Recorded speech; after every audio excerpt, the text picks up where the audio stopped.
Hi, and welcome to Dog Fostering 101. I'm Jackie Adams, foster mom and learning and development professional. This podcast is for anyone who's new to fostering, thinking about saying yes for the first time, or navigating those early days and looking for practical tips, because fostering changes lives at both ends of the leash. Welcome to Foster Fast Track series, where we break down essential concepts every new foster should know in just under 15 minutes. Today, we're talking about one of the most shared, most referenced, and sometimes most misunderstood guideline in fostering, the 333 rule. Before we dive in, I want to give quick credit to the Longmont Humane Society in Colorado for their thought leadership that helped shape this episode. Their focus on behavior-centered sheltering, including humane handling, individualized support, and rehabilitation-based care, has influenced how many of us think about helping dogs feel safe in new environments. I'll link their resources in the show notes. You've probably heard the shorthand 3 days, 3 weeks, 3 months. But what does it actually mean? And how should it help shape the way you support a new foster dog? Before we get into the timeline, here's a little known fact. No single researcher or organization is credited with inventing the 333 rule. It didn't come from a university study or a behavior lab. It grew organically out of the rescue world, from shelter teams, rescuers, and fosterers who were observing the same adjustment patterns in thousands of dogs. By the mid-2010s, many shelters and rescue groups were using the 333 framework to help set expectations for fosterers and adopters. A few years later, when easily shareable graphics started circulating on social media, it spread everywhere, quickly becoming one of the most recognized guidelines in dog fostering. It resonated because it felt true. It gives fosters a clear, memorable way to understand the very normal adjustment process that many shelter dogs go through. At its core, the 333 rule is simply a guide to what many dogs experience during their first 3 days, 3 weeks, and 3 months in a new home. But as its popularity grew, so did a common misconception that every dog should follow this timeline exactly. And that's where people got tripped up. Dogs aren't robots. They come with their different histories, personalities, and stress levels. And they absolutely do not adjust on a fixed schedule. So don't fall into the rookie trap of treating the 333 rule like a checklist. The 333 rule was never meant to predict behavior. It's meant to normalize the adjustment period and give you a general sense of how the settling in process often unfolds. Think of it as a community-created roadmap, grounded in real rescue experience and supported by what we know about canine stress and trust. All right, with all of that in mind, let's walk through what the 333 rule is actually describing. So let's start with phase 1, the first 3 days, which I like to call the decompression phase. During this time, your foster dog is simply trying to adjust to a completely new world.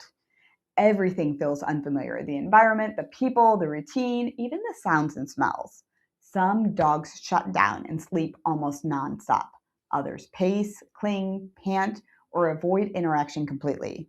All of this is normal. Their nervous system is basically asking, am I safe?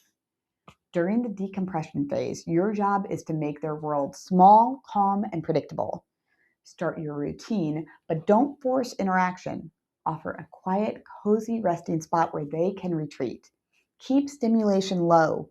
Fewer outings, fewer visitors, fewer expectations.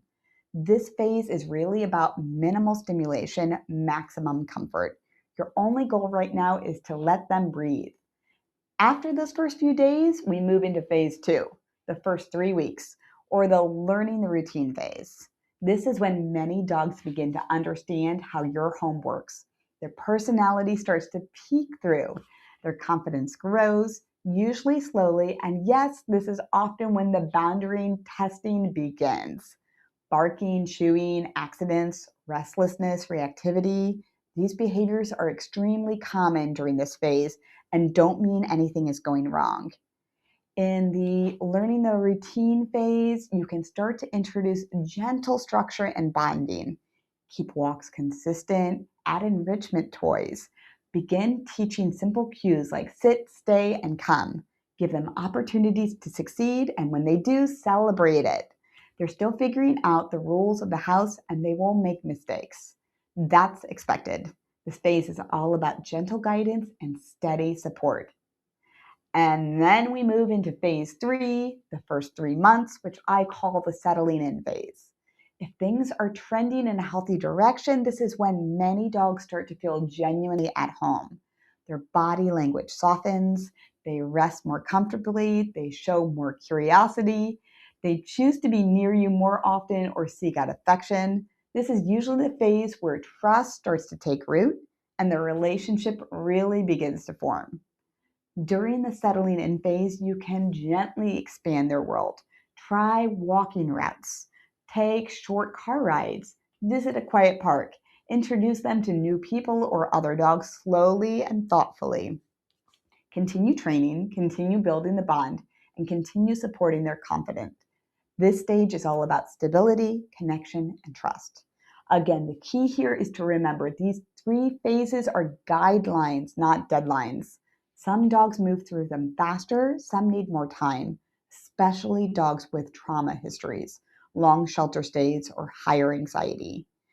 Every dog's timeline is individual, but understanding these 3 phases helps us stay grounded as fosterers. Whether reminding ourselves of this process or explaining it to a potential adopter, it reinforces that the dog you meet on day 1 is not the dog you'll know on day 30, and definitely not the dog you'll love on day 90. It shifts us from asking, "Why isn't this dog settled yet?" to saying, "Of course this takes time, and now I know what to expect." And every doggo deserves that kind of grace. A quick thank you to the Longmont Humane Society in Colorado for their excellent article on this topic. I'll be sure to link it in the show notes below if you'd like to explore their version of the 333 framework as well. Before I wrap up, if you want to go deeper, I highly recommend the Lost Dog Prevention course from Maddie's Fund, which directly ties into the 333 rule. It helps you understand why dogs are at higher risk of bolting during the early transitions and how to adjust your expectations, handling, and routines during that adjustment period. We'll also share that link in the show notes below. Thanks for joining us for this Foster Fast Track episode. Now go snuggle a pup and have a great day. Thanks so much for joining us for this episode of Dog Fostering 101, everything I wish I knew when I began fostering. This episode was edited by Make Your Day Richer. If you enjoyed it, please be sure to follow us and check us out on Facebook and Instagram. Now go cuddle a pup and have a great day.